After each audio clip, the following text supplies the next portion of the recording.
When you're a competitive athlete, you learn very quickly how strong you are or how energetic you are, all of those things. But it could very well be that there's a lot of people who have an equally as good a body as you have, that performs just as well, that is as muscular, let's say in bodybuilding, there's exactly the same kind of proportions in all of those things.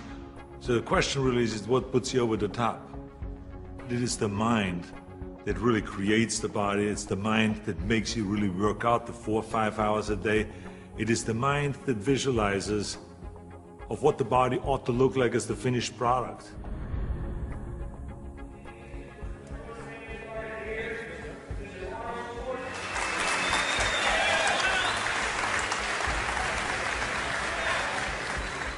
Hello everybody. For the last 2 years, I've been doing exhibitions like this all over California in various institutions and prisons and hospitals and so on. And I've been having a great time, and it's a very satisfying thing for me to do, to spend one day every month to come to one of those places and to help the guys with their training and so on. When I used to do seminars on how to become a champion, I would always ask people, why do you want to be a champion? Or what do you want to accomplish? Why are you training? And they will, if a guy will get up and he will say, well, I want to train because I think that if I get muscular and I feel like I'm getting the kind of definition, then I maybe can enter a bodybuilding competition. I said, sit down. I said, if you think this way, you're going to be a loser. You're never going to make it because there's no maybe. You got to get up and say, I want to be a champion. And I do whatever it takes. The amount of hours it takes, the posing, the this, the that, the visualization, looking at training footage, looking at motivational books, reading this, reading, whatever it takes, I would do. That's the answer I want to hear from you. You can detect right away those that are going to be shaky and that will fall behind and they will not go all the way, and those that are very hungry. And that hunger you have to develop because you have to create a goal for yourself, whatever that may be, a short-term goal and a long-term goal, and you got to go after that. And if you do not see it, and if you do not believe it, who else will? The body is very important, but the mind is more important than the body. You have to visualize what that body ought to look like in order to make it win, because that's what creates then the will that you need to go to the gym every day. The will that makes you go into the 4 reps, the will that makes you go beyond when you do your 500-pound reps in the squats and you can't do another rep and your body is shaking. It's the will that makes you go one more time down and struggle up one more time. And so it's all of this, so the mental aspect that motivates you and that makes the difference between you being in the gym full of joy and looking forward to doing that extra rep and looking forward to doing those extra 100 reps in the sit-ups and working past the pain barriers. That all is the mind. That's not the body. So this is why I think the body is very important, but the mind is more important than the body. So you got to go to the gym and feel like every rep that you do is getting you one step closer to that goal, to make that vision that you have turn into reality. And that's why when you look at pumping iron, for instance, you can see that we always had great joy in the gymnasium. And people always were saying, why would you laugh and have a good time? You're working at 5 hours. Well, we did because I knew that every workout, every 5 hours, will get me closer to becoming the Mr. Olympia or the Mr. Universe or the Mr. World and all those things. And I think that if you think that along the way you're not going to fail, then you're blind. Because there's no one that I've ever met, no matter how successful they are, that haven't said that they had their failures along the way. You have to. I mean, the only way that you really know that you can lift 500 pounds is if you're willing to fail. So if you're afraid of failure, then you will never grow. The people that grow the furthest are the people that really don't care. They fail or they make it, they're going to take that risk because that's what you have to do.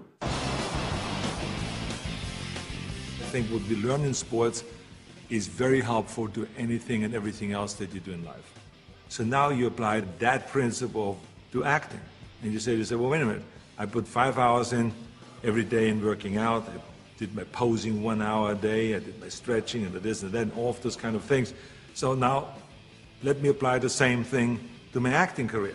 Let's go to acting class every day. Let's go and work on the accent, the same amount of time, with the same will, and let's visualize what am I shooting for? Okay, I want to be another Clint Eastwood. I want to be another John Wayne. I want to be another Kirk Douglas, all those great heroes that I admired as a kid. So that's what I'm going after. And that same principle works, even though there's so many people around that say, no, you will never make it because you have an accent, you know, your body is too big and your name Schnitzel or whatever, you know, who can pronounce that?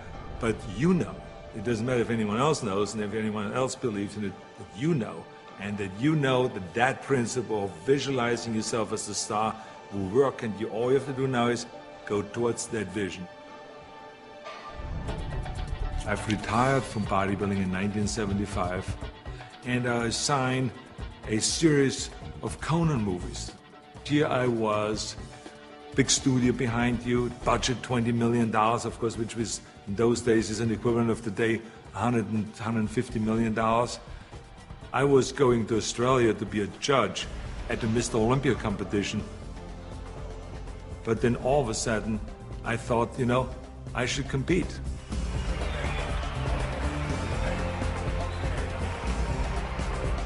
I think the competitors felt very disappointed.